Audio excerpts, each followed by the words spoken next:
Yo, what is going on, people? Welcome to Throwdown, episode 394.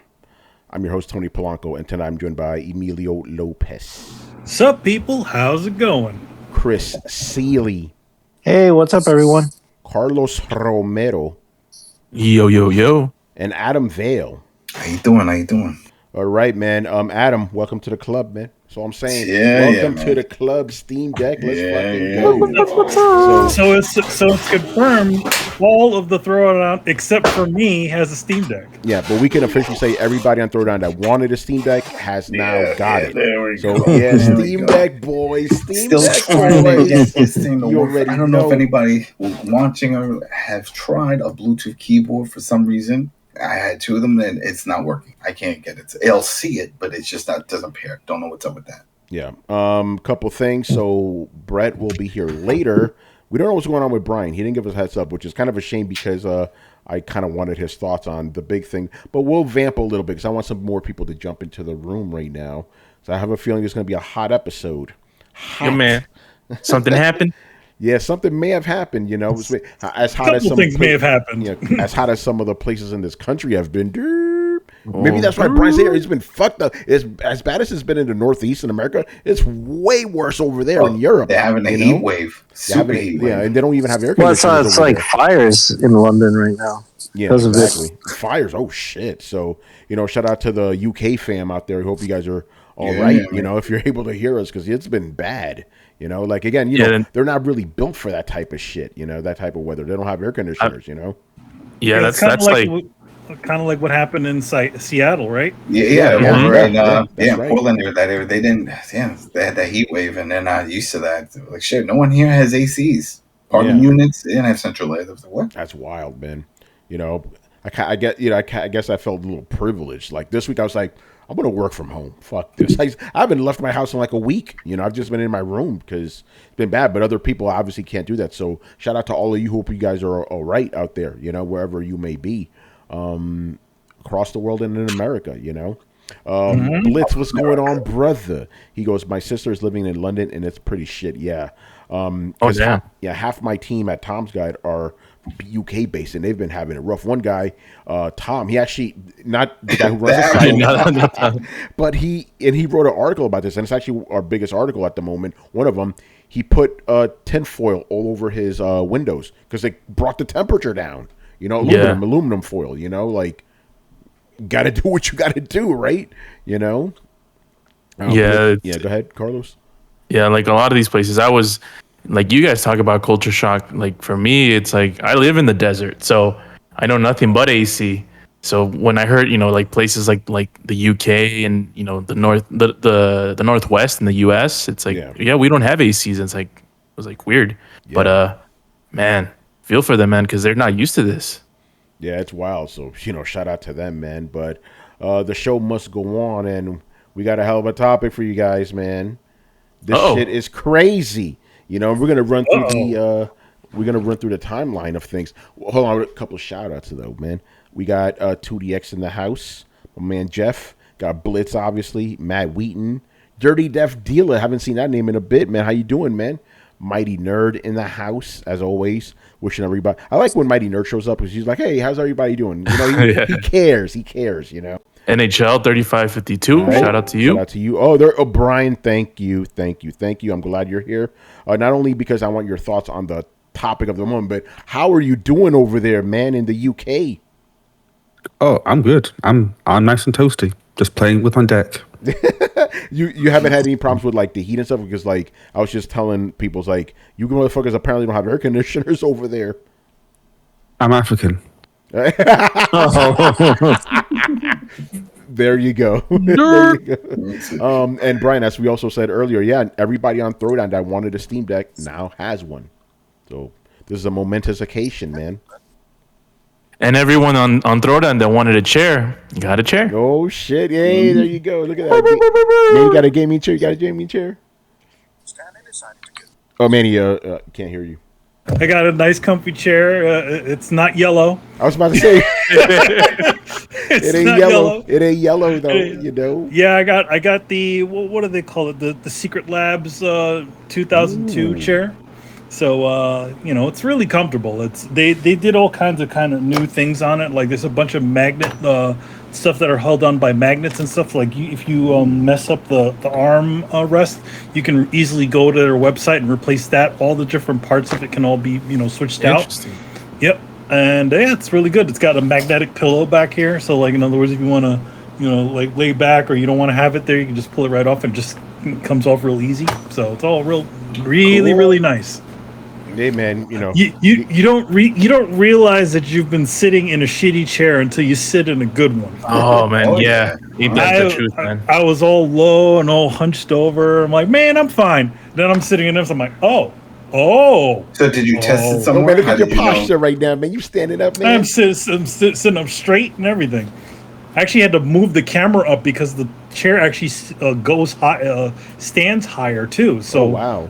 like before, my legs are a little bent, a little more bent when they were underneath the desk. So now I'm actually sitting level. Nice, nice. And my old chair was also somewhat tilted sideways, and it would always sink. You had that shit for years though, right? I had it. I got it when I first moved in to the new place in 2016. I want to say. Oh wow. So it was a 6-year-old chair. So it's about time. Yeah, definitely. That's awesome. This- 2DXS and- Secret Lab joints are dope. Super comfy. Yeah, and also the good, somewhat of a plus is that during Prime Day they were slightly off the chairs, as well as my credit card company has had a deal like if you buy anything at Amazon on Prime Day, we'll give you 25% off. So I got a little off from Amazon, got a little off from there, so it didn't cost as much as a PlayStation or Xbox, PlayStation 5 or Xbox One X. Nice. Good stuff, man. All right, now we're going to get into an uncomfortable subject. We got to talk about The Last of Us, man.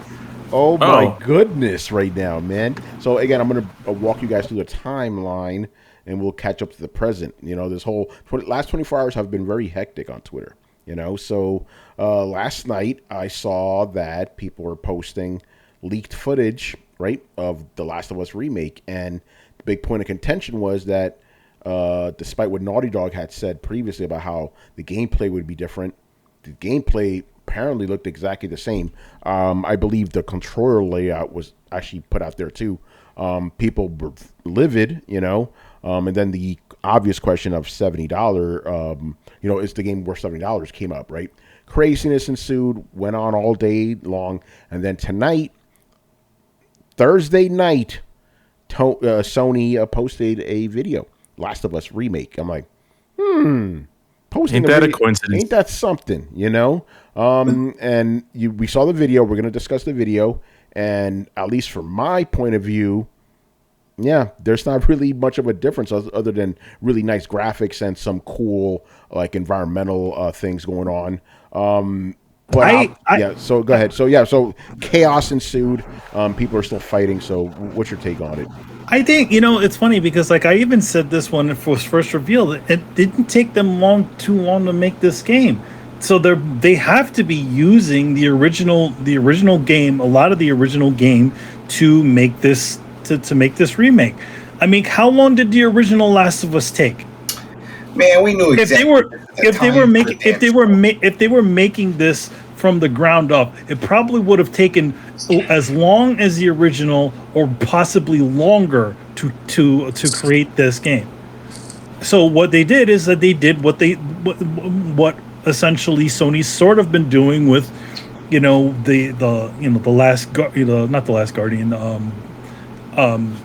Shadow of the Colossus and Demon Souls Remastered. It's the same game underneath. It's the same game underneath, but on the top, it's got a nice shiny new, coat of paint. And yes, both of those games have had quality of life changes. There have been gameplay changes in both of those games. Maybe not Shadow of the Colossus, but Demon Souls definitely had some. But they're still at their core the same game. So by that idea, theoretically, this is the same sort of idea. It's the original game with some tweaks and a bunch of art assets redone. Yeah, this is the way it seems like to me.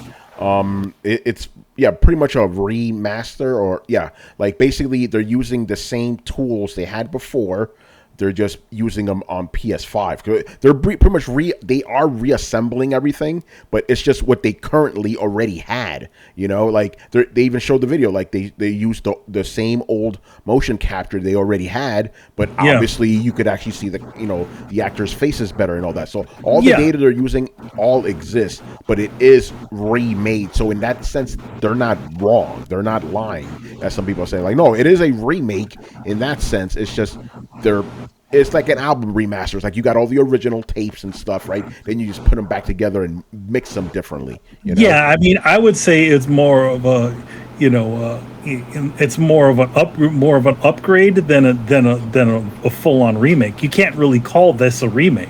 Yeah, well, because it's still using it in a sense, but yeah, I mean, it's not a remake in the sense of the Resident Evil game where it's essentially almost that's a remake. Yeah, that's a remake. Yeah. This is not officially a remake. I mean, to be honest, they should have just called it director's cut just to shut the fuck up, because it's like, you know what? At the same time, it's like I don't see, to be honest, I don't see a problem with this, but I also think it's also not needed, like you said on Twitter. I don't think we really needed a shiny new version of Last of Us. And again, I think a lot of the contention that's happening is because it's not actually different. It's literally the same game with some slight adjustments. Yeah, and again, the discourse was always around like, oh, this game is justified because it's going to play like The Last of Us 2, but as we've seen, it does not at all. Again, some of the differences are, you get the new graphics, obviously. You get apparently some new AI. Like, how the first game, the AI was very, very stupid. Like, apparently now the companion AI knows how to hide. The enemy AI, they know how to flank you better. There's some accessibility stuff, which is always good, always appreciated. A lot of haptic stuff with the PS5 DualSense controller, always a good thing as well. So those things are good, but I still maintain my original stance that I've said months ago when this was announced. I'm like, you don't really need this. And this is something I said to you guys in the, our private DM, and I'll say to everybody right now, right? I think if, let's just say The Last of Us came out only on PS3, right? And that was the only version available for the last 9 years. Then this drops, justified completely, because there's no other way to play it, right? Plus, it looks better. Just like Demon Souls, right? Demon Souls, you could only ever play it on PS3 until it came out to PS5. The problem is, the remaster exists that you could buy right now for really cheap, right? So because you have that, and there doesn't seem to be a lot of new changes, it makes me question this, particularly the price. I know people don't like talking about it, but this is going to be a discussion we're going to have the entire generation, so you're going to have to just deal with it. We're going to be talking about cash grab. Yeah, that's how it, but it's a cash grab. And somebody pointed this out. Even though the changes are not as extensive as this, somebody goes, hold on, so Mass Effect, you got 3 games remastered for $40. And you got this one game for $70, minus the multiplayer, by the way, which was a big part of it. You know what I'm saying? People, I'm surprised. I'm surprised these Last of Us fans aren't crying about that even more, since that's apparently one of the best multiplayers ever made. No, to them, the best. Oh yeah, yeah. So and obviously, like I said, and I know this may be cynical, but I honestly believe it. I don't think this game exists because of the show. That's what I think. I could be wrong about that, but I think it's just a cash grab to like, hey, we got this show coming out, we got this game, because they didn't want, because it's. I'll say this last thing and then Adam, I'll let you go. This I kind of see this. It's not 1-to-1, but a little bit similar to Final Fantasy VII Remake, where it's like, okay, what will make them more money? Remaking the game with fancy new graphics for a new generation, or remaking the old ass game? They're gonna remake it. They're going to or redoing the last game. They're going to just remake it and repackage it and sell it for $70. So that makes sense to me, But obviously, there are a hardcore contingency of fans. You want to buy this, you go right ahead. I have no problem with that. I just think that the people questioning it is not unjustified, Adam, what's up? No, they could have played it smart and pulled what they're doing with what Capcom's doing with Resident Evil. That show on Netflix came out. All their games went on sale.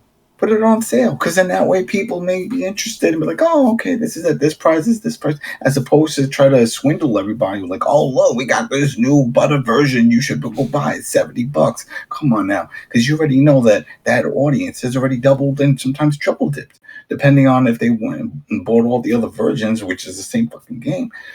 It's bullshit. It's just bullshit. It's a smack in the face. If anything, if they really cared about the fans, they could say, hey, you just bought that other upgraded version. We'll give you a discount. If we see that you purchase it through the digital one, at least we'll give you some discount on that. No, they don't. At least the remastered. Yeah, I agree. That's what I think too. If they would have at least like, hey, you could upgrade. Exactly. That would have been fine. Make it like an upgrade, but like, we're gonna hook you up, because you're a long-term fan. We want to support you guys. Thanks for supporting us. Blah blah blah. It's all bullshit. It's all bullshit. Then they can't really do that though. That's the problem, because they're kind of stuck. Because remember, The Last of Us Remaster came if you got a PS5 and you have PSN Plus. It was part of the PlayStation Collection. So hence, if they offer you that discount, if you have that, then it's kind of given to everyone by default, because this game is only available on PS5, right? The part 1. And if you have PSN Plus, then you automatically have the remaster, if that makes sense. Yeah. Well, Brian, they could do what they did with Final Fantasy VII, right? If you got it off for free, because remember, they're offering for free on PS Plus, you couldn't upgrade to Final Fantasy VII Remake, understand? So they could have done something like that. Oh, if you got it off of PlayStation Plus, you can't upgrade for free. So they could have done something like that, But then, again, people will still be in an uproar. Again, I'm not defending Sony. I'm just saying that they kind of put themselves in like a weird hole where they can't really do anything with it, because no matter what they do, people will just be upset. Yeah, no, I agree with that. We're seeing the reaction right now. So Brian, what's your whole take on this, man? It's mostly the same as you guys. I've never been a fan of the Part 1 remake from the start. Like, back when it was just like a rumor and everyone was saying, oh yeah, they're going to do that. I'm like, why? Like, again, we have the original. We have the remaster that you can put on PS5 anyway and play it. And for the most part, it's not going to be that much of a difference, because the game has not been out for long enough, and there's not been that, again, as Tony said, there's not been that gap that people are like, okay, we want this to be remade. Because if the PS4 remaster didn't exist, then yeah, they would have a case, but they don't have much of a case, and it's blatantly obvious that they really don't care, and they just want it out there. And to add to what Tony said about Factions, if Factions was really that good, as good as people say it was, then why aren't people talking about it now? And they're still charging $70. Yeah, and Brian, just to add to your point, the same people who've been championing Factions, none of those guys are saying anything. Isn't that interesting? Very telling. Yeah, right. Isn't that? Chris, what's your take on this, man? Carlos, you go after him. Well, I had a really bad feeling, and I heard somebody earlier, I was watching a video on it, and they had said what I was thinking. Perhaps this is an opportunity, and I don't like it, for them to retcon parts of Last of Us 2 into this game, right? Because in the first game, there was no mention of Abby or her father or whatever. None of that stuff. Like, at the end of the game, right, Joel saves Ellie and they escape the hospital, and that's it, right? What if they're going to use this opportunity to insert more of the Part 2 stuff into this game? Well, at the same time, like you said, like, they could keep the skeleton of the first game. Like Manny said, it's just a shiny skin. But what if they stick cutscenes in there, or like dialogue or whatever in there, to kind of like shoehorn that, the stuff from Part 2 at the end? Well, we definitely know we don't know if that's going to happen, so we can't go too far. But no, I'm just speculating. Pure speculation. Yeah, that'd when be they announced pretty it, those interesting. two said they didn't do any voice work. They didn't do anything new, and they said that during that big reveal, that they haven't played the game, or they haven't gone back to it. It was the first time seeing it, and it looks beautiful, and they did a great job. So they didn't say they went back to the studio to record anything new. Well, they don't need to record anything. You don't. They only ask what's his name, Troy Baker, and Ashley. What's her name? the Ellie's voice. Johnson, So right? they Whatever, did with the. But you the other don't. one. You could just get some James. rando to be the doctor that he kills. That is Abby's father. Yeah, no, you can't do that. You know, we don't know if they are going to do that, obviously, but they could do that to legitimize Abby, right? Because she's a very point of contention for a lot of people, myself included. Right. Yeah, and the price is too high for the asking price for this. High. The price is too high. It's like $70 for this remake, which is not really a remake. You know, it's a shinier version of the game. And like Brian's side is, it's not that old. It's like you had the original on PS3. The PS4 got a remaster, and then you're remaking it again, and really just to. I think Brian said it just to promote a show. Yeah, that's what it is. It's just to boost the HBO show. And you know, the other thing I'm going to throw in here again, this is just me giving my opinion. I think it's also because aside from God of War Ragnarok, Sony doesn't have anything this year. You know? And I know some of them go, "What about Xbox?" We're not talking about Xbox, you know. Obviously, they don't have shit, but that's a whole other conversation. You know? They just released one. That one that's false. That was their exclusive, their big one. Yeah, but at least for now, that came up this week. But hold on, real quick. Toon Medic, what's going on, brother? He goes, I can't believe people are arguing that there are players that have never played The Last of Us, so they should spend $70 on it. Why, after 2 versions of this game, that these quote-unquote players were not able to play it, would I recommend they spend $70 plus tax now? They already waited 10 years. Why not just wait for it to go down to $30 or play it on PlayStation Plus? Yeah, exactly. You're still getting the same story, you know? Yeah, he's right. Carlos, what's up, man? Yeah, I'm not opposed to this being made or whatever the hell this release is, because we can't be too liberal with definitions now. Like remake, like this, it's a coat of paint, man. A coat of paint with some new subroutines to make the AI a little bit better. That's about it. I mean, to be honest, I don't see that as such a bad thing, but at the same time, it's like it's a weird thing, because I think that a lot of people have gotten really weirded out, especially when they see stuff like rebuilt, you know, stuff like that, like a remake. Yeah, when it kind of isn't. Yeah, I mean, and Naughty Dog even said it. This was rebuilt from the ground up for PlayStation 5. No, it wasn't. No, it wasn't. It wasn't rebuilt for the PS5. It was literally what was there. They essentially they put some nice new coat of paint on everything, and that's what they did. Which isn't a bad thing, but I feel like you shouldn't be able to call yourself remake at that point. Right. No, I agree with that 100%. And also, you can't say that you rebuilt it from the ground up. That's a lie. No, you didn't. Like, you may have reconstructed it from the ground up, but you're using the same pieces. It's almost like it's almost like it's almost like a building. It's like the building already existed there. All they did was just change the front of it. The Flatiron building isn't getting rebuilt from the ground up. It's just getting the construction on the sides, you know? Is it? Yeah. Tony, you know what's up. It's on perpetual. The Flatiron building is in perpetual construction. No, it's the same. It's the same building. They just gave it a nice, new covering. But all of whatever's in the inside is all exactly the same. It just looks nicer on the outside. Yeah. By the way, I'm glad you said that, Carlos, because I don't think anybody here is necessarily against this, right? I'm just questioning it. That's all. You know? Yeah. Well, and I was same here. I mean, I'm okay with this being made. I'm okay with them trying to cash grab, because frankly, every game is a fucking cash grab.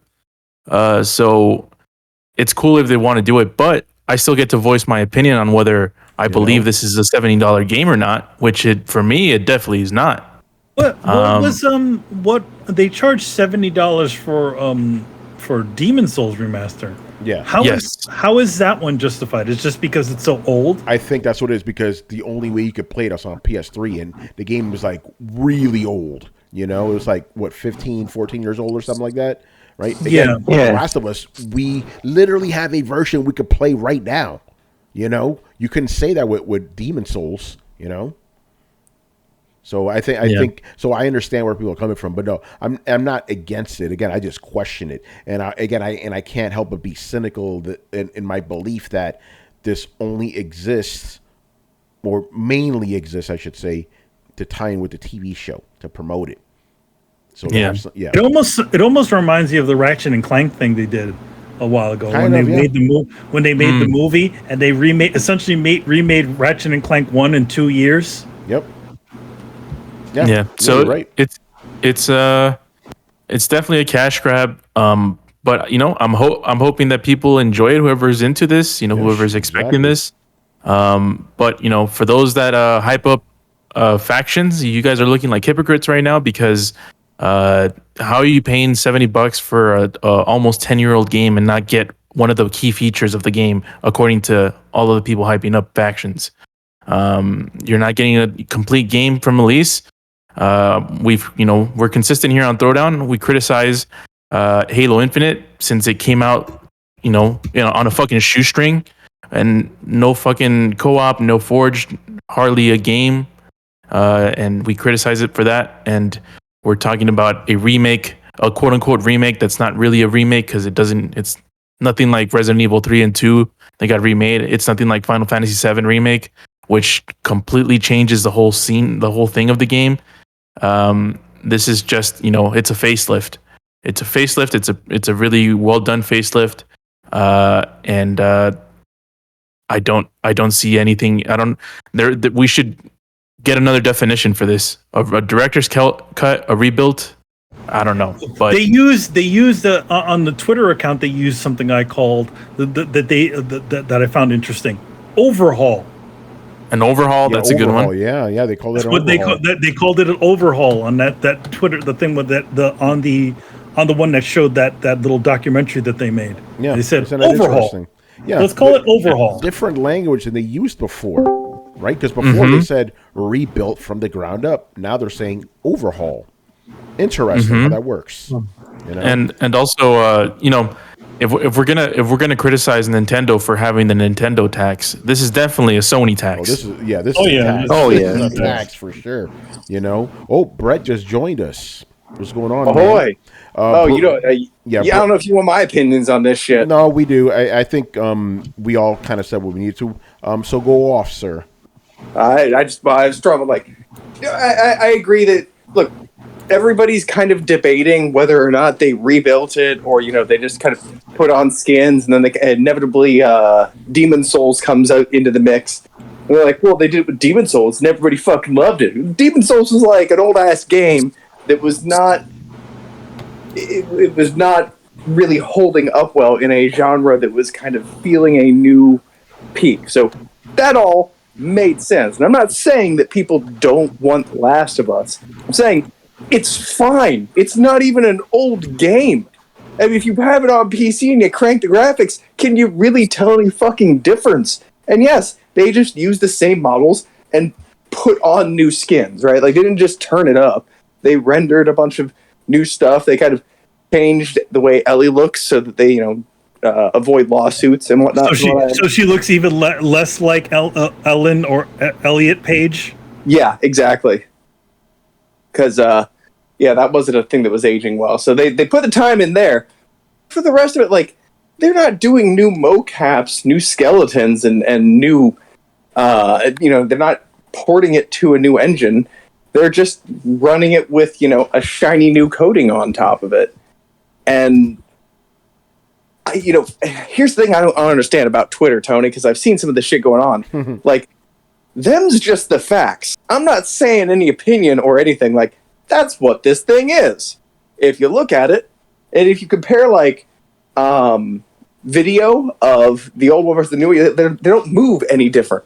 Right? People are pausing it and pointing out this looks different and that looks different and this is a different piece, right? And these still shots, what you really want to be looking at is in video if they move any different. Again, if there's any new asset rendering.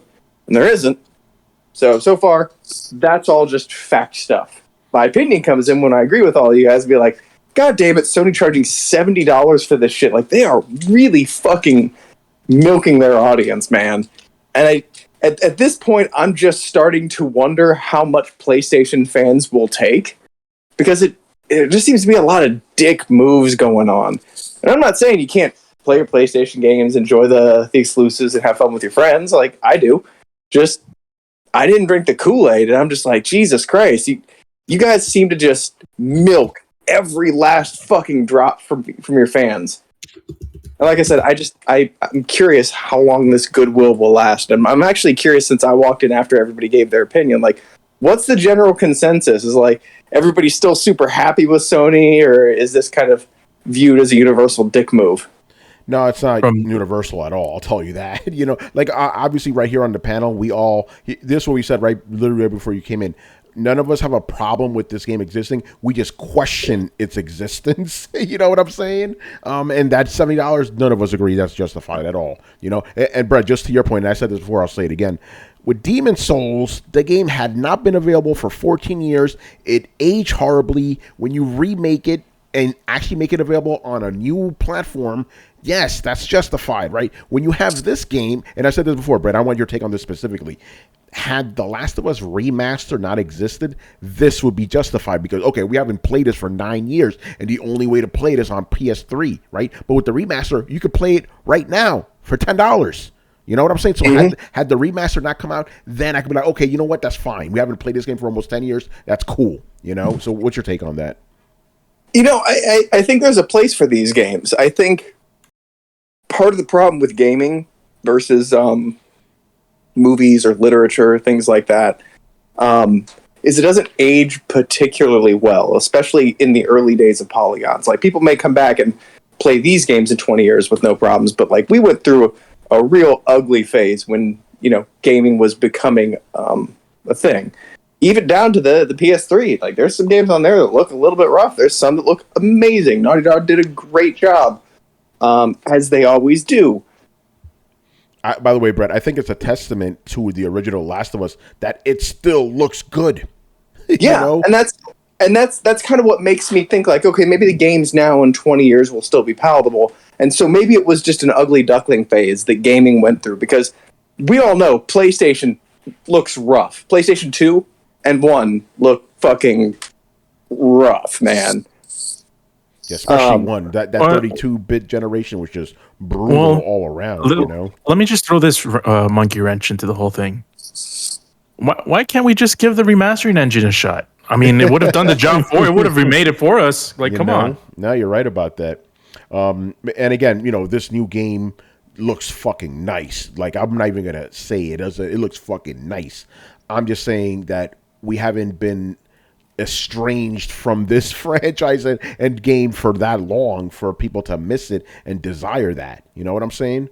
Well, it's not just about the game. Like, and don't get me wrong, like, I have my own thing with the game. I just kind of think it's Oscar baity bullshit. Like, look at the high stakes. But people seem to love it, and so you know, so that's cool. So it's not the game though. It's the shit that Sony is pulling, right? Like, even if you love the game, do you not feel like it's being a little bit kind of exploited, held hostage, something in that range? I can't put my finger on it, but even if you're a big fan of Last of Us, aren't you like, man, they're really, really true. Like, we all loved GTA. We all loved GTA Online, and none of us are going to argue that Rockstar is doing some pretty dick stuff by fucking the economy up in order to just kind of keep their money printing engine going.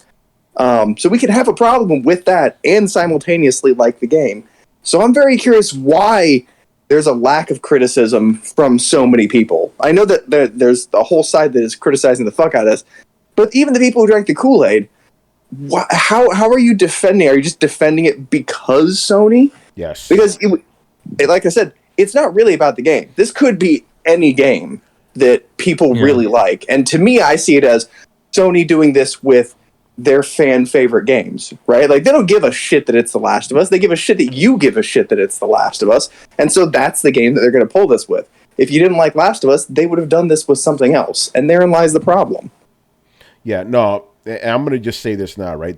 I don't know what it is about this specific game that gets people so like wound up. You know, I honestly don't know what it is, but it's not really. It's gonna sound weird. It's not really so much of a Sony loyalty thing. It's a specific The Last of Us loyalty thing, which I don't get. You know, and this is just my opinion. There's nothing special about this franchise. It's just another fucking zombie game. That's it. I don't understand why people feel so defensive about it. And here's the weird thing about the defensiveness, right? This game, highly praised, sells like gangbusters, yet people get really insecure when you say anything bad about it. I'm like, I could understand that kind of reaction if it was a small game that you loved, but this game is almost universally praised by everybody. High sales and all that. I don't understand the defensiveness. Last of Us fans act, to me, and I'm talking about the hardcore people, but they seem like Zack Snyder people. They have that level of insanity, and I don't fucking understand. You want to hear my theory? What's up? It's exactly like fine art. Fuck out of here with that shit. And I am a person that believes games are art, but this is not fine art. But when I say fine art, like abstract Jackson Pollock kind of shit, like people will sit around and they'll be like, "Oh, this." You can tell how evolved and creative this is, by kind of reading the dissertation posted on the wall next to it. It's so deep. Don't you agree, Tony? And then you're standing there and you're like, yeah, I totally see it. Nobody, it becomes kind of the Emperor's New Clothes kind of situation. So, and if one person stands up and they go, that art sucks, it's just splatted painter thrown around with no concept for composition or anything like that, people will come at you hard because they've built this kind of idea around themselves specifically about, this is the thing that makes them cultured. Their understanding of paintings or wine or cigars is really, a thing that they've built their personality on. And if you break that down, you're kind of taking that identity, that acid away from them. That's something that makes them better than other people, right? Because they understand the depth of this. They understand the torture that artist went through to paint this. And that's why it's so expensive. That's why everybody wants it. And I totally get it. And if you kind of come in and be like, you don't get it, you just convinced yourself otherwise, that's like a pretty tentpole part of somebody's personality when they do that shit. Shakes them and they get super defensive. Yeah, but to be fair though, that you could say that for a lot of fandoms and stuff. But you're right, for that's you just explained it right there. And Brett, I am the guy that says no, that's just shitty paint you threw everywhere. And I am the guy that's been getting said shit thrown at me for 2 years from this fan base. So I will freely admit right here on the air, I have a little something against the Last of Us community because of the bullshit I've had to deal with for 2 years. All because I said Ghost of Tsushima is a better game. A Sony game, by the way, but it is what it is. And I've, thrown some two different types back. of games. They are absolutely, but still, but piece. But it's like, oh, what about The Last of Us? What about The Last of Us? You don't understand. Man, they both bend the knee to Gears, and everybody knows it. It's not a zombie game. I think that's where you're getting confused, Tony. Like, yes, it is a game that has zombies, but it's the interpersonal and character stories that people are attached to, right? It could be aliens, it could be plant people, it could be blah blah blah. It's the other backdrop across what's set. It's like saying Fallout is just post apocalyptic. Yeah, I mean that's part of it, but that's not definitely the whole appeal. It's got its whole own aesthetic thing going on. So I think that's the thing that people are attached to. People don't. It's the reason why they love that and not Days Gone. Even though Days Gone did very, very well as well. Just Sony doesn't seem to understand that part. Well, I mean, if we're talking about, it's not just the amount of people that buy something, right? Like, it's not binary, I liked it or I didn't. There's levels of it, right? And when you capture people at the highest level of your fandom, right, you're evangelizing them. And this is actually something I kind of deal with in my business, right? Like, I treat my customers really well. And they give me referrals. And I treat them well. And then somebody really just gets dug in. They're like, I want to do a whole sleeve. And I get to know them over a while, right? Because we're doing hours and hours and hours of tattooing. I get to know them for a while. I put in the effort. We do really good work. We get really great results. That person's not just a fan anymore. They're out there telling other people how great my tattoos are, handing out my business cards and sending me new people. So, like, if you really hook somebody, right, it becomes almost this weird cult-like behavior where they're like, you know, are you building cults, Brett? I'm trying Tattoo to, cults. I'm trying to. Yeah, maybe they'll be as fanatical for you as they are for The Last of Us. That'd be great. Man, that'd be fantastic. Then you know how you made it, you know? Brett Murdoch's an overrated tattoo artist. Brett Murdoch is the greatest. If you don't believe, I'm going to kick your fucking teeth in. I told him I want a badass character, and he put Gumby on my back. What the? That Gumby is a work of art, sir. Yo, man, Ed Hardy has... Brett Murdoch has nothing on Ed Hardy. Oh, fuck Ed Hardy. Anyway, anything else we want to say about sell a piece of shit. Yeah. By the way, everybody's got one. Yeah. Is Ed Hardy a wrestler? That sounds like a wrestler to me. No, Ed Hardy. Ed Hardy is probably one of the most well-known overrated tattoo artists ever. Literally, he has like on TV shows and stuff. Yeah, he is like, you know, he has this sort of like simple, sort of like generic sort of tattoo style. So he managed to market it, and now he's, you know, it's on T-shirts and all kinds of other things. But yeah, okay. So quick history lesson. People used to draw their own flash, the thing that you found up on the wall. And when you got a tattoo, you went and picked something off the wall. People didn't fucking draw for you. Even when I started in the business, a custom artist was kind of unheard of. So you went and picked something off the wall, and you had these designs that you had drawn, and they were kind of copyrighted to you. So Ed Hardy was basically a cheap Sailor Jerry ripoff. Sailor Jerry was the guy that kind of revolutionized the style, and then Ed Hardy just kind of copied a bunch of his shit. And early on, when this shit started to gain popularity, he actually sold the copyright to his designs to be used in designer clothing and branding. And so he just sold all his designs, retired, and went off into the sunset. And in doing so, he kind of took command of a common tattoo language, right? Like, that's like, he's taking credit for everything that the people before him and his co-artists were working with. You know, that kind of way of drawing a skull, he didn't own it, but he sold it. And that's kind of why a lot of us are like, fuck you. Mm-hmm. Right? You're taking a common language, you're taking command of it, and then you're profiting off it. Not cool, bro.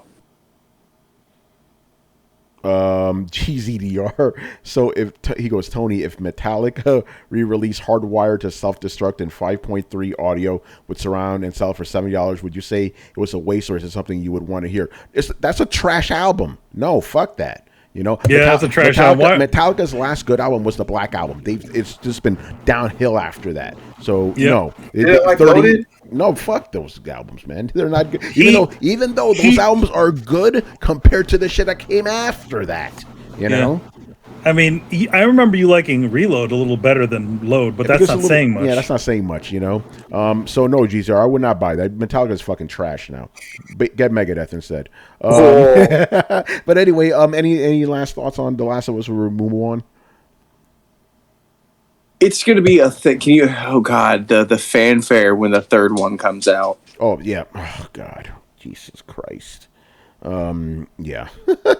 This is the new world. This isn't the end of it, Tony.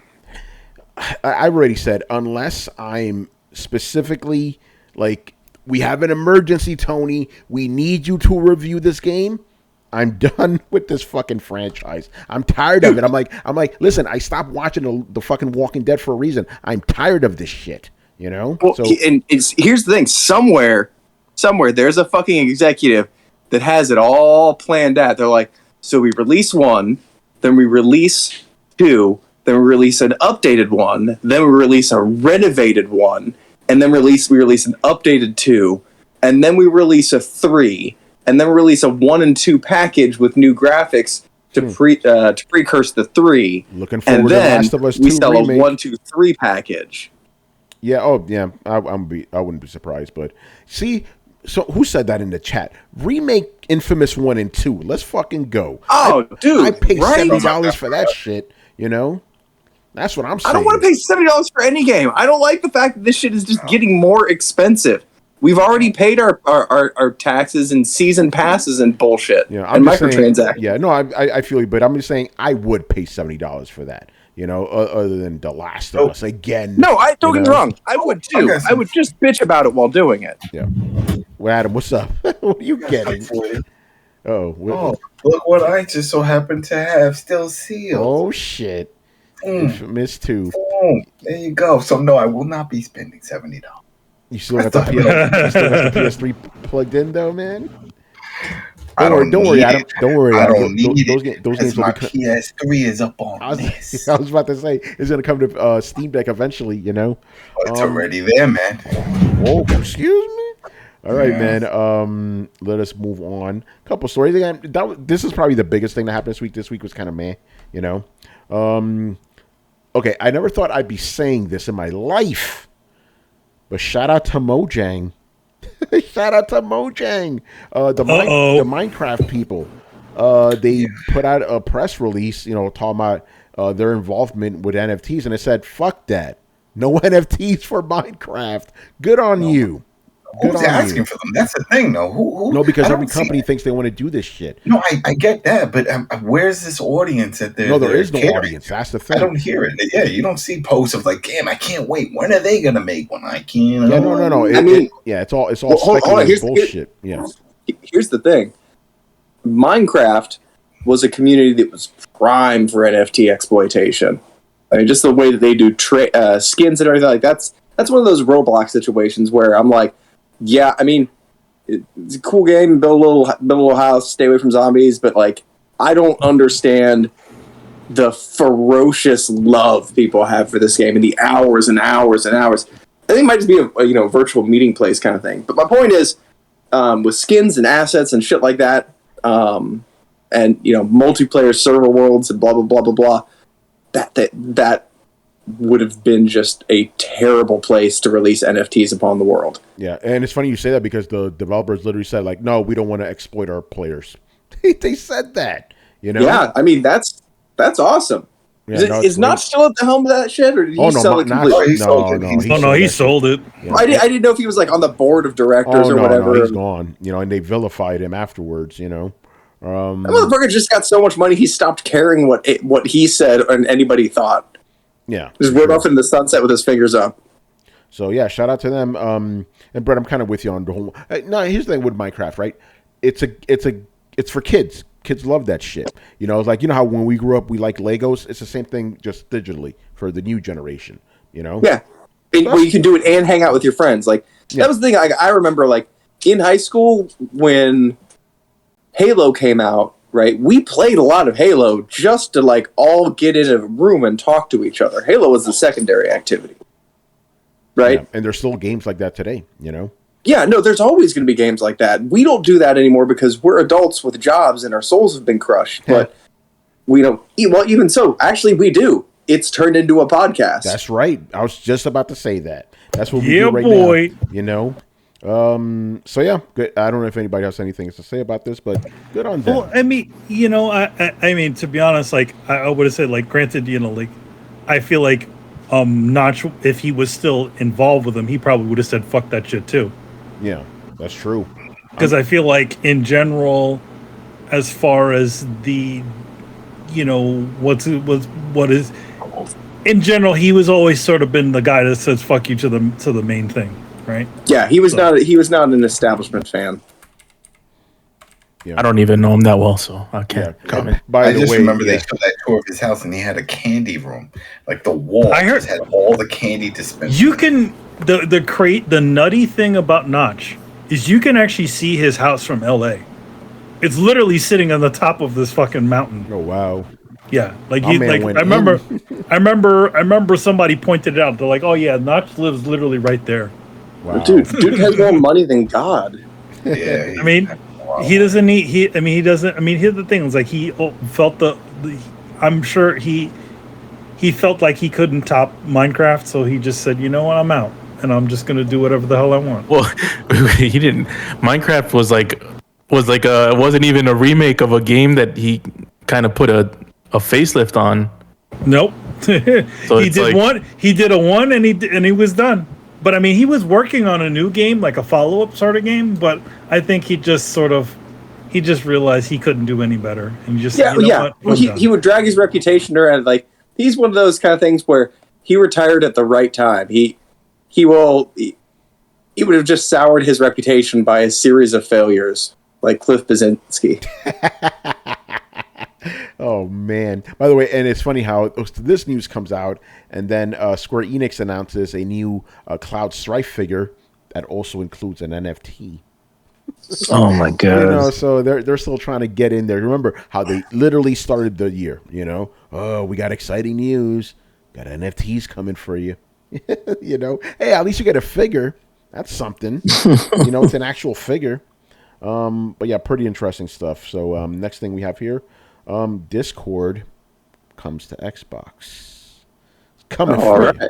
You remember Sony also made a deal with Discord pretty recently too. So It now makes it's sense, an because that's where Xbox turn. Yeah, everybody talks on Discord. What are we doing right now? We're talking Exactly. on Discord. Yeah. So does that mean we can run Throwdown on a Xbox? Yeah. You can just literally have somebody playing some games on whatever their screen is. We'll have Adam playing Gears of War. You know. Chris will just have some souls running while he's. Hey, maybe I'll start logging in through Discord Yeah, right there. You. There you go. on my Xbox. I'm Yeah. doing it When on my Adam iPad right says- now, and I when got Adam says- headphones. He's like, I can't join you guys. You know, I'm playing Gears with my buddies. You know, motherfucker, Now you're it's on all Dutch. good. Dutch can do everything. Could now he can do everything. When you got the glow, I wonder if you have can like this show. share your gameplay, What happened? so we can watch whatever Adam is fucking playing on his Hey. screen. there you go. That's true. Can you do it? No, I don't know if you. I don't think you do can do the that, audio. but basically you could talk. I don't know when this feature's coming, by the way, but basically you could. It looks like you could access the Discord dashboard through Xbox while you're on Xbox. Pretty cool. That's what it looks like right here. You know, it looks like you could adjust the volume, which is always nice. Obviously, do it through your phone. So that's good. You know, good stuff. It's good for communities, especially. Like Xbox already has fine voice support. That's not what this is for. This is for like, join our Discord, blah blah blah. Yeah, and again, a lot of people currently talk on Discord while they're on console, but the problem is you won't be able to hear the console if you're on Discord. So this is a good kind of workaround. I mean, the concept is actually sound, and it's kind of weird. Like if you say like really like Assassin's Creed, right? You just jump in, and I'm kind of gonna translate to old people language here. You can jump in a chat room of people who also just like playing and just talk to them like old school AOL. Remember when we did that? When there was chat rooms for like Toast, and you could jump in a Toast chat room and talk about fucking Toast with strangers. Yep, and then they want to meet up, and then the problems start. Yeah. I mean, we had that. There was Friendster. That was the thing that was going on right after that with the chat rooms. Age, sex, location. Yeah, right. That's right. Never did that with voice, so it's always typing. No, but it's the same concept. I kind of feel like we've sort of come full circle, because now you have these Discord chat rooms that are not super specialized, but not generic either. And you jump in, like you can have official Discord servers. Like you can jump into the Cheerios official Discord to fucking talk about Cheerios. This is weird, man. Coming to the Throwdown Discord. Let's go. Oh man. All right. What do we have next here? Oh, this one's Chris. I want your take on this specifically, man. So the 3DS and Wii U eShops are closing up shop. Oh yeah. Listen, Nintendo, they don't like to maintain fucking things too long, and the timing of this is just. I remember they everybody wants to believe they're looking out for you. No company is. So when are the shops closing? Right. My guess would be the end of their fiscal year. Yep. Yeah, they're closing up specifically March 28th, 2023. There you go. So Yep. it's all about getting the last bit of revenue for the end of the fiscal year, and they pretend like they're doing you a favor. They're like, oh, you have plenty of time to just purchase. Please open your wallet and to buy old games for systems we don't support anymore. But and then they cut it off. They did the same thing. Actually, the Wii they cut off even faster. The Wii they shut down all the services like within a year, which was crazy. To push people towards the Wii U, which didn't work out so well.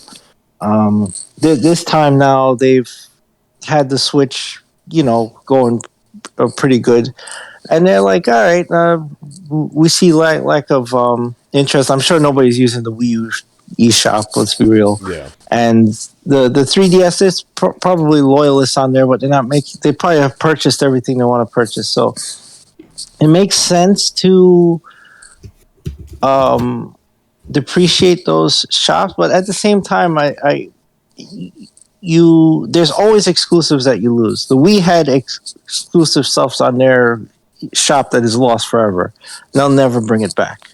Konami made them exclusive stuff. There's a bunch of other guys that made them exclusive stuff, or they had ROMs that they did not get the license back for, so you could only have bought them on the Wii. And then if you have your Wii, keep that SD card, But it's kind of it kind of sucks that they don't have a way to push that legacy stuff forward. Like there's no way to say like, hey, you can access your library on the Switch. Whatever you bought on the Wii U goes to the Switch. Obviously, the 3DS has two screens, so it can't function like that, but they don't have a way to say, hey, it's tied to your account. And this is a problem with Nintendo. They don't have a good online infrastructure. I don't give a shit about Nintendo Switch Online. That's just them creating a paywall for you to get content and online play, right? That isn't really an infrastructure like PSN or Xbox Live, where everything is tied to your account. With Xbox, everything carries over. It doesn't matter what system you're on, if you're on your PC or whatever, it knows everything you do. It has your games, your saves, whatever. Nintendo doesn't do that. So once if your 3DS burns in a fire, explodes, that's it. All that stuff, once they shut off that shop, you'll never get that stuff back. If you have physical games, it's a different story. So it kind of sucks that they cannot find a way to make that work. They don't ever come up with a good infrastructure on their end to keep your content and tie it to a single user. Everything is tied to the system. And it's stupid. The Switch is still the same thing. Everything is tied to your Switch. It's not on their cloud somewhere where you could go, okay, my Switch, broke or whatever. You buy a new one and it just reloads it, right? Like you could theoretically do with a PS5 or an Xbox. You can't do that with any Nintendo system, even the current one. And it's like they could make up for that by just keep the legacy stuff or create a cloud system that is somewhat competent. Anyway, it just I have nothing else to rant about with that. It's just typical. Like as soon as he said that, I'm like, I bet they're just going to squeeze as much money as possible out of people for the end of the fiscal year and then shut it down. And he confirmed it. So I have nothing else to say about that. It's just they have piss poor implementation of their online stuff, and really nothing should be tied to a system. It should be tied to an account. You should be able to access that stuff at any point in time. Like any of the stuff you bought, ever since they've been doing eShops from the Wii, you should be able to access that, but you can't. You can't. It's just gone. So if anybody has their 3DS and they still care and there's stuff they want to purchase, that's the only way you're going to get it. So you might as well try to get it and save it, before it goes away. Because once it goes away, they're not going to bring it back. Yeah, that's it. And the only way they'll bring it back is by charging you more for like another version of it on Switch. Sure. Yeah, wait 2 generations before they make whatever replaces the Switch two steps down the road, and they go, "Oh, we have a 3DS shop." Yeah. Buy the games over again. It's just funny tying it back to what we talked about before. It's like, for the shit that some Sony fans will take, with The Last of Us. Nintendo fans have it way worse, and they're happier about it. They love getting, you know what I'm saying? Like they love getting jacked over by this company. It's amazing to me, Yeah.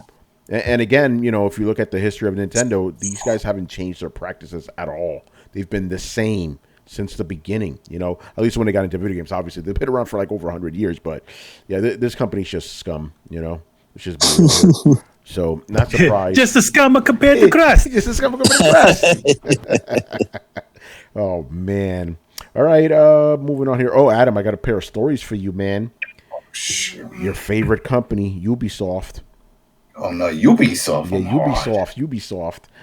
So they're canceling Ghost Recon Frontline and Splinter Cell VR. Canceled, son. Thank the Lord. See, because they're listening. Nobody wanted them. Nobody wanted it.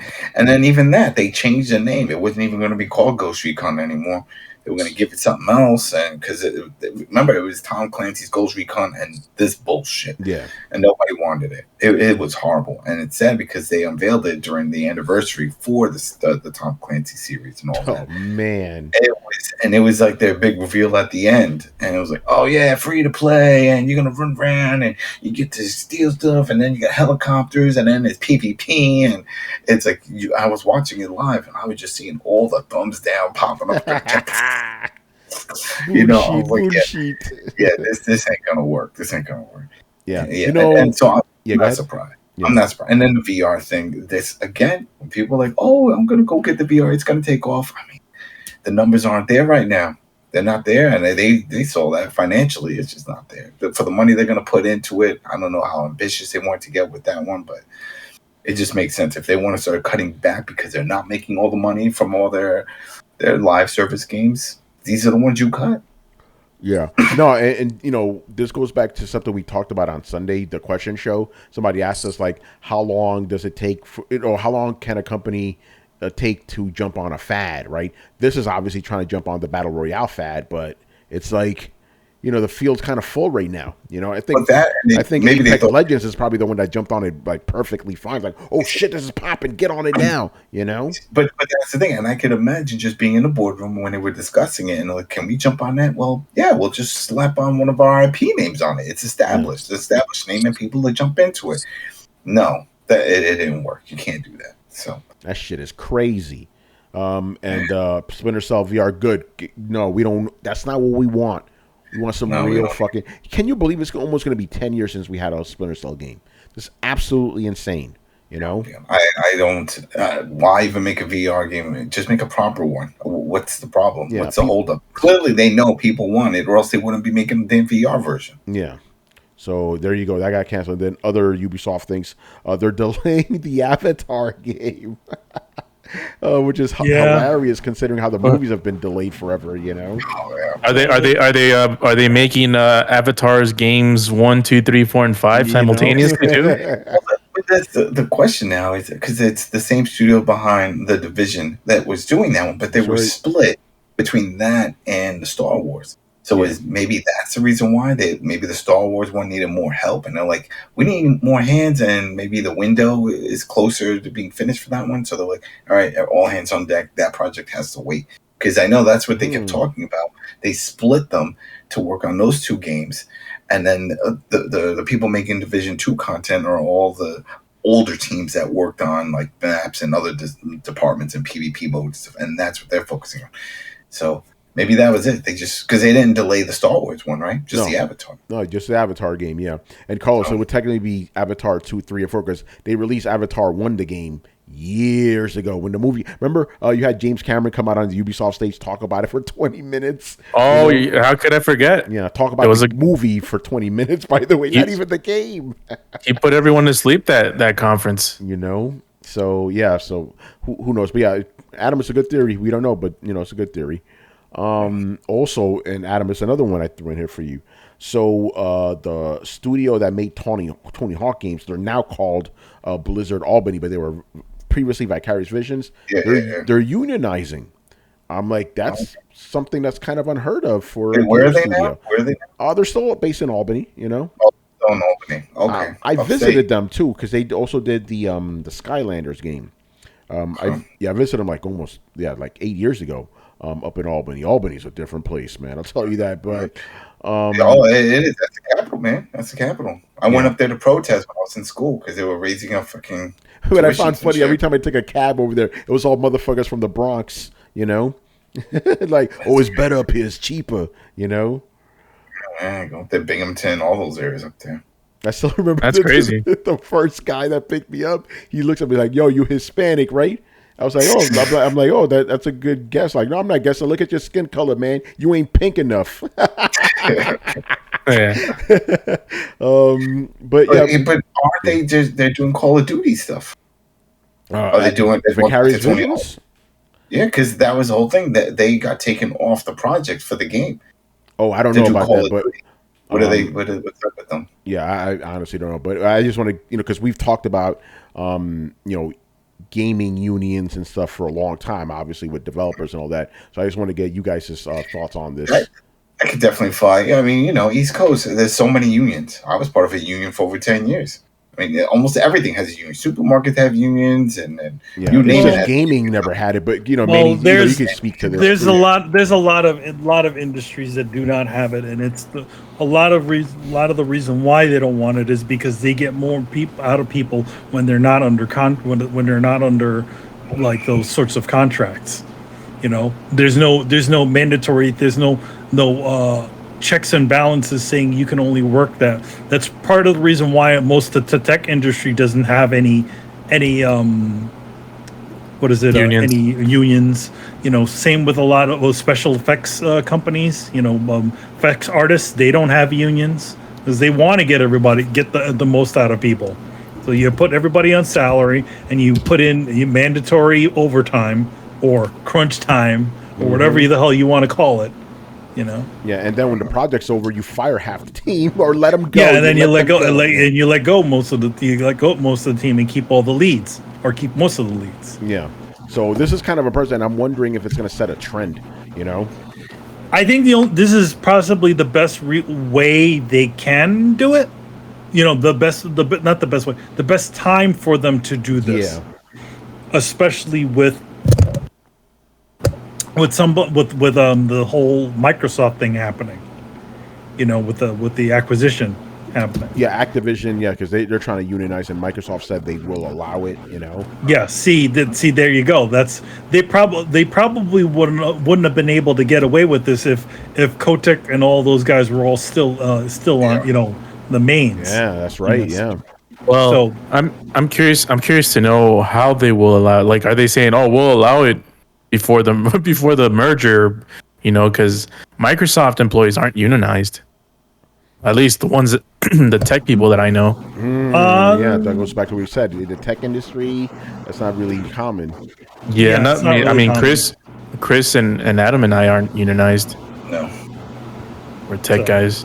I don't know how. I don't think Brian is either because he's in tech too. I don't know how the UK works over there, but when I worked for the city, when I worked in New York, the tech and telecommunications, we were local 2627 for DC 37. So there is a division for IT and telecommunications, and that was rare. I mean, but that was a thing for the city of New York. They have that. But also, I have to say, the city is also sort of New York is also union obsessed.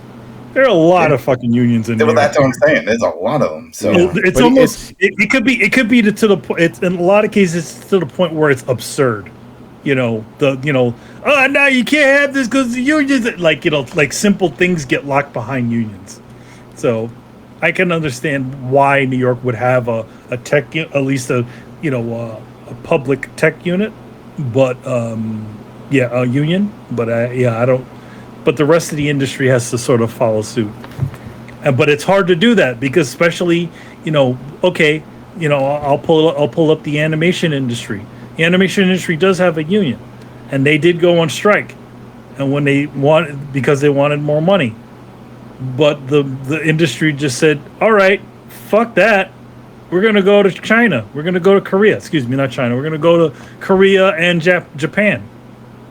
Totally screwing them out of all their work. Yeah, and we see that in this. you go ahead. This can all happen within the within the game industry, within the effects industry, they could just say, okay, we're unionizing. All right, well, we're going to India. Yeah, they can. It's crazy, man. But you're right. Especially right now with a lot of people are complaining about how a lot of movies and films, like the Marvel films, have had less than desirable special effects because they're literally overworking all of their people. None of those guys are all are union, and they're working their asses off. Same with the game industry. So I don't know. It's going to be a hard one to at least get it. Like something needs to be done within the maybe in the law level, in order for them to allow them to unionize without the companies just essentially just dropping the whole staff and then redoing it. Yeah, it's going to be interesting. We'll see how they do that. All right, and the last thing that we're going to talk about, at least last story. The last of our question or of our topics. The last of our topics. We'll probably talk about Steam Deck afterwards, though, because I know Adam has some thoughts. But I did want to end on some positive news. This is, I think, I can speak for most of us here. At least the ones who grew up with these games.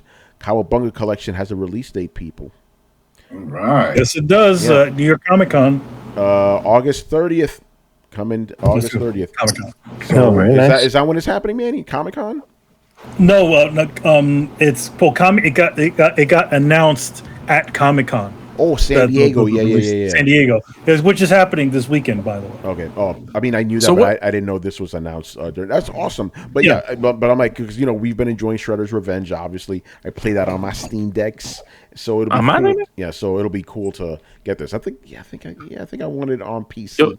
Yo, Tony. What up? For the people that are not in the know, and I forgot.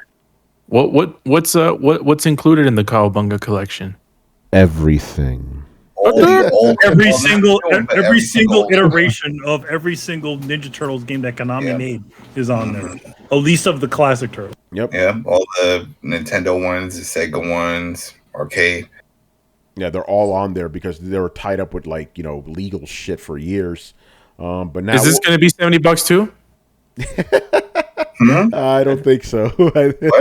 He says it's going to be $70. The other fun thing about it is that all the games are all online co-op and local co-op. So you can play the fighting games online. You can play all all Turtles online. So they got all that stuff working apparently. Not completely hard, but it's kind of off topic. Okay, because I had already been kind of transitioning to be like, okay, I want my third-party games to be on PC, but I still buy some games on PS5, right? But I think the Steam Deck is going to push me even further to be like, nah, get it on PC because you get it on 2 platforms, Oh. Yeah, I was thinking about that too when I was like, man, because I already own. Adam, you've been thinking about a lot of stuff. I've been busy. So, I already own Streets of Rage 4 on everything, and I have it on here. And I was like, I don't have Turtles on here though, but I own everything else because I had it on the Switch. I did the review on the Xbox and the PlayStation. Yeah. So if you do go down that road to get it, you let me know. I'll get it, and then we can go play on. Oh yeah, let's do it. That'll be our first co-op game through Steam Deck. And we can do the chat. Oh, I'll get it. Yeah. Oh, wait. All right. This is going to come up with online co-op? What? It's out. What do you mean? Yeah. No, I'm talking about Shredder's Revenge, man. Oh, Shredder's Revenge. Okay. Yeah. Because that'll be the first. It's right here. I'll play it right now on air, man. Fuck. So it's I'm gonna do it. Get it? Yeah. This is fucking right here. Adam, if you want to gift it to me, I'm good. Here we go. Well, I sent you a gift to that site. You'll find a good deal through that site. Oh yeah, what's the site? Maybe the fans would like to know. Yeah. GG Deals. GG Deals, people. So what this site does is it scans all the online eShops for any digital games, and it compares the prices, and it shows you. So all of them are there, all the way from Amazon, and it's all in real time. So if there was a sale that happened just an hour before, when you go in, it reflects. and you'll see it. So they're all listed there, and you can go through and you click on it. No ads, no weird scams or anything. It takes you directly to that site, to the deal. So it's not like, oh, we'll give you no. It takes you to it. So CD keys and all the ones that you're familiar with, they're all listed. So you don't have to keep going to Green Man Game, all the other ones to scan. It's just there. So they just post things up. Like I was telling them before, there's some other games that I played on the Switch that I like playing on there. And I was like, oh, let me see, like Blazing Chrome. It's like $1.50. I found one for $7 for what you call it? The Resident Evil 7, Dirt 5, $8. Yeah, they're all there. There's a bunch of stuff. So yeah, GG Deals. Check it out. It's a good site. Oh, it's so good on this Steam Deck though, man. Get that shit. GZR, he goes, Activision Blizzard employees walked out of work today to protest women's ROE. Oh, we're not going to talk about that. And Toys R Us coming back. They protested that? What? I said Toys R Us is making a comeback, so maybe someone. I mean, different topics right there. GZR. Yeah, they keep saying that there is one Toys R Us in Jersey right now, but it's like a smaller store. It's not like nowhere in the sizes that they used to be. But the only reason why they were that, like, whoever got control of that company, they essentially wanted to bolster that company so that it fell apart. So they kept all those big stores open, where they could have cut them down and save the business. You guys don't hear this shit, do you? A little bit. Of course we hear it, man. Stop fucking up the audio. Yo, man, what are you doing? Yo, Adam. Yo. So you said you recently got Resident Evil 7 or 8 Village, right? No, 7. I haven't done the Village. Oh, Village 7. Village is out there too. Yeah, no, I never really played 7. I just wanted to watch Chris do the live stream because he was destroying it like on every difficulty. Remember? So I never jumped into it. And then when I saw it on this, I was like, well, can it run on the Steam Deck? That would be awesome to play. And then sure enough, it can. So I was like, this would be great to have. Is it deck verified though? Not yet. It's not it's one of the one unverified. It's just unverified. Doesn't mean that it doesn't work, not supported. It's just unverified. The ones that are unsupported are the ones that they apparently, the people over in chess and don't work, like Gears of War 5. Of course, I tried it. It doesn't work unless you do through Game Pass. It works through Game Pass, but if you want to get the actual physical one with the digital full version loading off that's available through Steam, it doesn't go in there. Same thing with Halo Master Chief Collection. Yeah, that's interesting. So you said you've been having some kind of issues though, right? There's just little things that trying to deal with because, as you know, that they added one of the features is the overlay for the keyboard. You press Steam and then you press X and you get the overlay. That's great, but when you go to desktop mode and you have to install a lot of these apps and things that I'm trying to put on there, it doesn't. You can't install any of these apps if the Steam OS, which is that interface, is running in the background. So you have to close it. So no problem, right? So I close it, but when you close it, that on-screen keyboard disappears. It doesn't work. It's only linked to the Steam OS itself, not to the Linux system, the desktop mode. And it sucks. And then it's like I've been trying to pair up Bluetooth keyboards. I have 2 of them, and both of them, it sees it, but it's not pairing. So I don't know what's going on. Maybe it doesn't have all the drivers for certain models, whatever. But it really does suck trying to navigate around and to move when you don't have an on-screen keyboard. And even when I don't have anything and I click on the box just to like fill in, whether it's like YouTube logging with your information, I can't type anything. So I have to figure out. Yeah, there's a lot of things they still need to fix with this thing. Yeah, does it work if you plug in a USB-C keyboard? Yes, and I don't have a USB. Yeah, if you plug in a USB-C keyboard, then that works, and that's the other issue. So there's another one that I'm using. There's a bunch of emulators you can dump in. There's a whole section, but there's a really nice one. It's called Emu Deck. So you can go to their website, Emu Deck, and it's a whole interface. It's sort of like what I had over there from the RetroPie emulation station. Everything is loaded. It pulls all the metadata. It has all the console settings, all the RetroArch backend source files are all there. Of course, not the ROMs and the BIOS. You add those. right? So I installed everything, and the thing is that I have to add them. Okay, no problem. But there's no standard USB port on it, so you have to have a flash drive that's USB-C. And I put in a 1 terabyte micro SD card, so I figured, oh well, I can just take that out, put that on my computer, and then no, Windows doesn't see it because it's been formatted on its own Linux format. So when I put it in my computer's like, oh no, you got a format, we can't use this. Dude, You man, put it in FAT32. yeah, like, Adam, do you have a little USB-C hub? No. Okay, that thing is going to save your life. Hold on, let me. I gotta get. I think he ordered one already, didn't you, Adam? I ordered a USB dual USB drive, which has the standard USB-B and then it has a USB-C. It might be a USB-C. Oh, Yeah, I got to ask. Like, do you have a MacBook? Like one of the new ones? No. I think.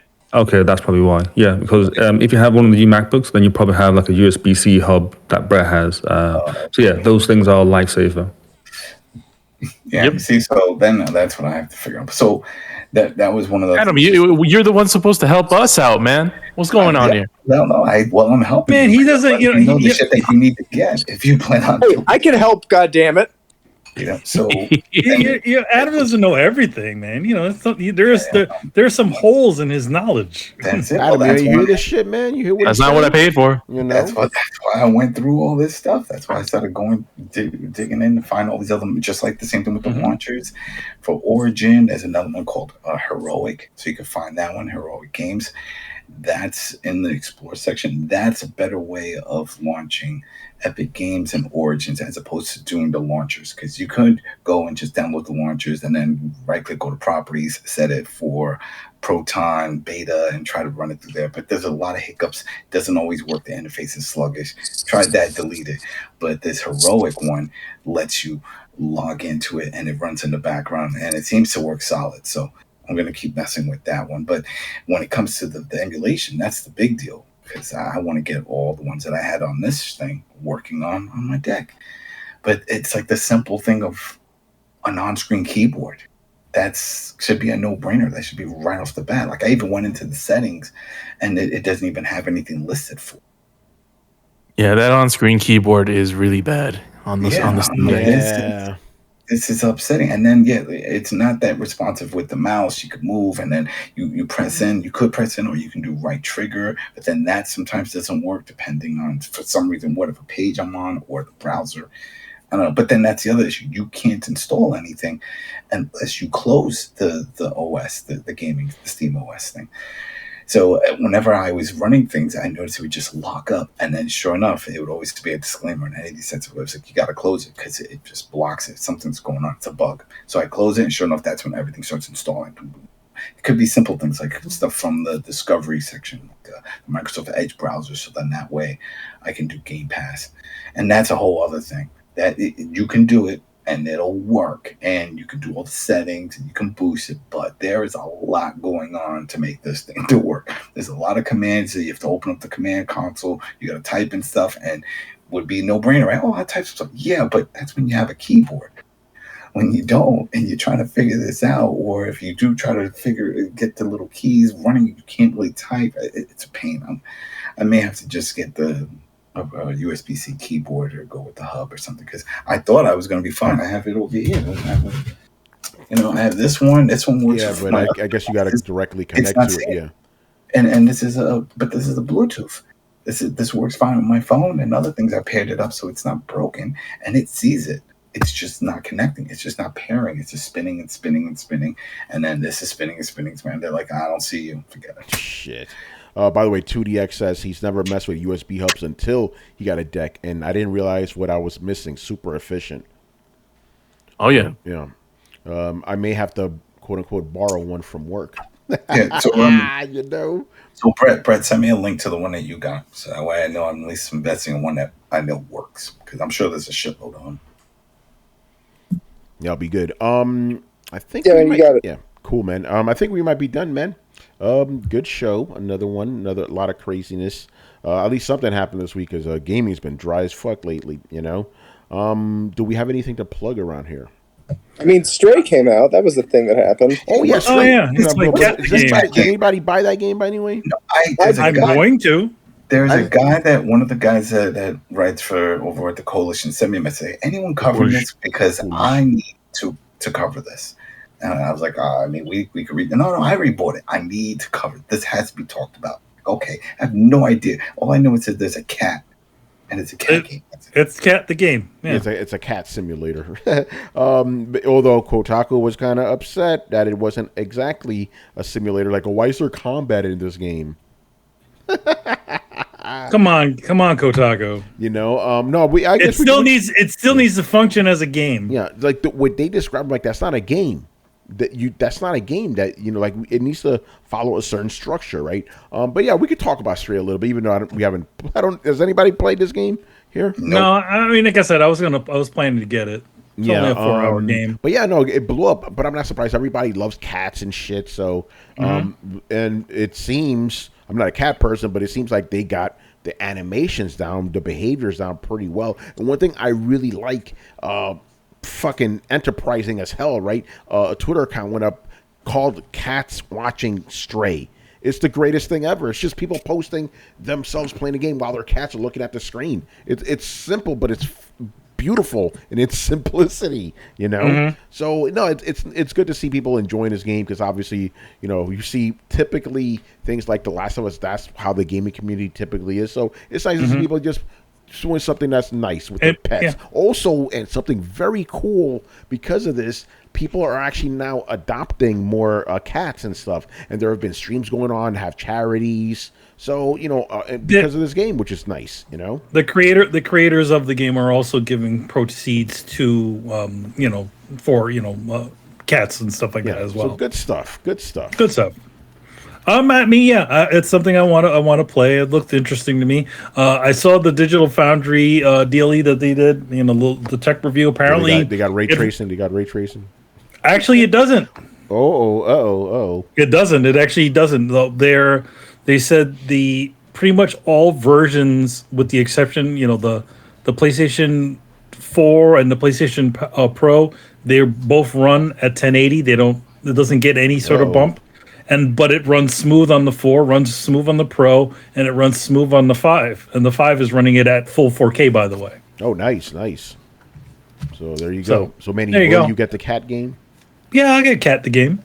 Cat the game. The game. And I believe if you sign up for PlayStation Plus, you could get it for free. Yeah, if you have one of the higher tier, the higher tiers, you get that game for free. So there you go. There's your not exclusives, but exclusive, it's on Xbox, isn't it? Like Xbox? No, not yet. Not yet. Oh, no. Interesting. They have, at least for now. They seem to have it locked down. Uh-oh. By the way, speaking about locking down, just real quick, Mania game you keep forgetting about is Forspoken. It's actually going to be on PlayStation for 2 years. They announced, which is interesting. Oh, I guess Sony ponied up some money, huh? Ponied up some money. That was on purpose. They ponied up some money for some gaming. Yeah, and also related, the actress from Forspoken is also in that Resident Evil show that's causing controversy. No, yeah. We need to talk about that, Chris. Even you're like, fuck that shit, right? Does she use her real accent in that? I don't know, but yeah, because we talked about this on the Sunday show. I was seeing what I considered bad Blade cosplay. Come to find out, our boy Broyles as Wesker, Lance, which I don't have. Which I also I don't have a problem with him playing Wesker. Yeah. But the thing is, just leave him bald. Let's just make believe that he's bald. They stuck a bad wig to his head. Yeah, I was like, what's with Blade and a fucking afro? What is this? Come on, it's just it's like what blaxploitation movie, Oh my god! If we're gonna go down the road of Broyles playing Wesker, let him be bald. It's fine. Yeah, we're already reimagining that world, right? So now, so Broyles is Wesker. Yeah. Chris, you're not bothering with this show, right? I like that actor. You're the Resident Evil guy around here. Yeah, no, I'm not watching that shit though. I watched the first episode, and the actor's good. I like the actor. No, he's fine. Oh, he's a great actor. Awesome, yeah. No, so I think the thing is that he has The problem is it's a Resident Evil show. It's that he's on. You know? Like, Resident Evil shit never comes out good. They just released a Resident Evil movie that literally just crashed and burned. What made them think that this was going to do any better? Yeah. They thought they were going to do... again, it's not about zombies. Like, zombies are an easy backdrop. And that's where Resident Evil kind of... This one, because I watched it during a long day of drawing. And... Here's my take. They're not focusing on the zombies anymore. They're focusing on interpersonal drama between two sisters, and it's fucking bullshit. Oh well, that's the other alternative where essentially they're like, it's called the show, but it's literally about everything but what it's supposed to be like. Yeah, So then don't call it Resident Evil. Like, if it has nothing to do with it, then don't call it Resident Evil. But like, they're trying to be evil for what they're doing. So it lives. It's almost as dumb as having like a space opera TV show and calling it Halo. No, it is stupid. It is definitely Resident Evil, but it's the part of Resident Evil that went fucking off the rails, wacky, that they kind of retconned with the way that they did. Is it Resident Evil the movies? It's kind of Resident Evil the movies, kind of like Resident Evil 6. That was just like crazy and over the top. Yeah.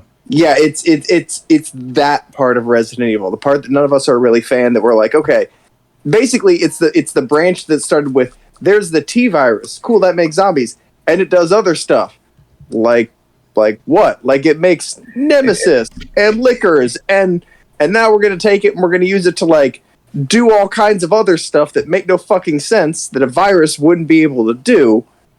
And now it just goes haywire because now T-Virus becomes just the Deus Ex Machina. They're like, oh, it makes alligators giant and create, when it gets in animals, it makes them giant and horrible. But with humans, it turns them into zombies. And you're like, what? That does, okay. But like, it can also make like a clone live forever. Yeah. Didn't have any interest. It reminded me of 28 Days Later, the way they were running. Oh, they're fast zombies? Oh, they're real fast. Yeah, when the fuck did that happen? Yeah, 28 Days Later started that trend. Well, no. When did that happen? Even in the Resident Evil movies, Never. Have they been running? No, the only fast zombie-like things were the ones in the in Spain. Those were fast. The Plagas guys, and then the stuff from Resident Evil 5. Yeah, what they should have done is they besides making it good, they should have just spun it as an Umbrella thing, not necessarily Resident Evil, because that's really what it's about. It's about Umbrella shit, the kind of shit you would expect an Umbrella, like, oh, they're doing like horribly evil research that's almost getting out, and people are undercutting it. Like, it's all about Umbrella and this little Umbrella town that they have built. So should have just fucking called it that shit, because it has nothing to do with zombies or the rest of Resident Evil. It's just. But Resident Evil has name recognition, so you know how that goes. Right. Well, the problem is there's yeah. Go ahead, Brian. Do you know what they really should have done? Not made it. Yeah, I was about to say Precisely. Nothing. Just donated it to like some random charity like Make-A-Wish, and that's it. Literally, the world would have been better off. Here's the thing. There is some good buried in there. There's like a potential. Like the idea of a show about Umbrella Corporation and the research that they're doing and still have done on all of the crazy T-Virus kind of projects, right? Like, you can make a show about super secret scientists, right? And then you kind of throw the Umbrella spin on it. And yeah, then you'd expect to see like a zombie every once in a while. But it's not about zombies, it's about Umbrella. That could have made a cool show. And I actually didn't even mind the way that they cast Wesker. Like, he did. He's very far from the Wesker that I knew, but it works. It works, actually. But that's about it. They took that backdrop that had potential and one good actor, and then just shat all over the rest of it. I have a theory on that. Whoa. I don't think this was supposed to be a Resident Evil show at all. I think Netflix, whoever created this, had maybe 2/3 or 3/4 of an idea, and it wasn't fleshed out enough. And they're like, you know what we could do? We got zombies in this. Why don't we just buy the Resident Evil license and slap it on here, change some dialogue and some characters, and it's a Resident Evil story, right? Because it's like you have the research and science in Future Town and a joy pill and whatever. Yeah, we'll just put T-Virus in there. Make him say T-Virus. Say Broyles is Wesker and all that, and fans will love it, right? Oh my God! This is how brainless executives think. Oh I my mean, God. I guarantee when this was submitted to Netflix, it was called Joy. After the fucking pill, they went, "Nah, we can't. We can't sell this. Well, if you call it Resident Evil, we can sell it. Okay, put that on there." Yeah, you're right. Oh, you know what? Beyond that, actually, all of the Resident Evil stuff does feel tacked on, right? Like there's the story going on, and let's stop and look at some liquors. All right, moving on. Like that kind of shit. It all does feel bolted on. I'm convinced. You just convinced me. This is what convincing me sounds like. Good job. Oh man. All right. I think now we are actually done. Do you have anything to plug around here? Officially, I do, but I'm going to wait until after Comic-Con is over. But it does involve a Comic-Con and me. Now, Manny, so would you announce this on Sunday then, when Comic-Con is Yes, over? I will. Yes, I will. Good. Very good. Very good. All right. Adam, you got anything? No, just go to the Coalition. We're just doing a lot of reviews and covering other things. So, yeah, Comic-Con. A lot of stuff being announced at Comic-Con. Yeah, Comic-Con is here. Actually, it is here. It's already started. It's in full. It's in full effect. Comic-Cons. Manny and I will not be on your Comic-Con this year. First time for both of us. But yeah, it is what it is, man. You didn't get invited, and I got nothing to cover. So, and I'm like, when like last year was so depressing. I'm like, yeah, I think we're good. I think this is fun. It's like I think this year will be a lot more people, especially since a lot of the mandates and things have all lifted up. Yeah, Barry Burton, you're not going to see us, man. You're not going to see us, brother. Because I've seen shots of San Diego, and that place is fucking full. Oh yeah, no, Comic-Con, New York Comic-Con is going to be full this year. People are ready, but we won't. And for the 15th year in a row, Barry Burton's been boycotting Comic-Con. Yeah, right. Maybe this year he may not come this year. No reason, man. We're not going to be there, So yeah, interesting stuff. All right, man. So make sure you follow Throwdown on Twitch, Twitter, Discord, obviously, where the rumors and the stories and all kinds of craziness are always popping. Throwdown Show is on every podcast app you could think of. Throwdown Show, 2 words. Throwdown Show. Throwdownshow.com to listen to past episodes. And if you have watched this episode on YouTube and you enjoyed the content, make sure you hit like, subscribe, and hit the bell to be notified of when premieres go live. Links to everything down below. Once again, I was your host, Tony Polanco. And tonight, I was joined by Emilio Lopez. See you next time. Chris Seeley. Hey, take care, everyone. Carlos Romero. Peace out. Adam Vale. See you out on the steam. Brett Murdoch. Deuces. And Brian Manjoma. To be fair with you guys, I actually had my money on them calling it X-Mexan or X-Folks. The X-Folks, right? Jesus. The family show, Brian. Come on now. All right, people. We'll see you next time. Later. Peace. Laters. Leaders.